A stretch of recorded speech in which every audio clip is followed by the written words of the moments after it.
Hello বন্ধুরা, এটা ছিল 23শে ফেব্রুয়ারি। এখন বাজে প্রায় ভোর 5:30। দেখো চারিপাশটা এখনও অন্ধকার। এখানে আলো ফুটতে প্রায় 7টা বেজে যায়। আর এখন আমরা দাঁড়িয়ে আছি আমাদের নিয়ারেস্ট স্টেশন দিঘাতে। এখান থেকে আমরা ট্রেন ধরে যাব কল্যাণ স্টেশনে। দেখো এখানে এই ভোরবেলাতেই ট্রেনে কত লোক। যাই হোক, ফাইনালি আমরা চলে এসেছি কল্যাণ স্টেশনে।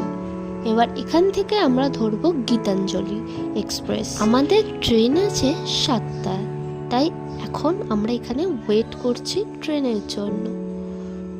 আজ আমি খুব এক্সাইটেড, কারণ আজ প্রায় 5 মাস পর আমি মুম্বাই থেকে বাড়ি যাচ্ছি।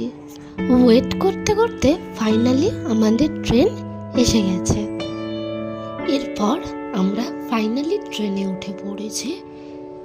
আবার চলো দেখা হবে তোমাদের সাথে নেক্সট ব্লগে। আজকের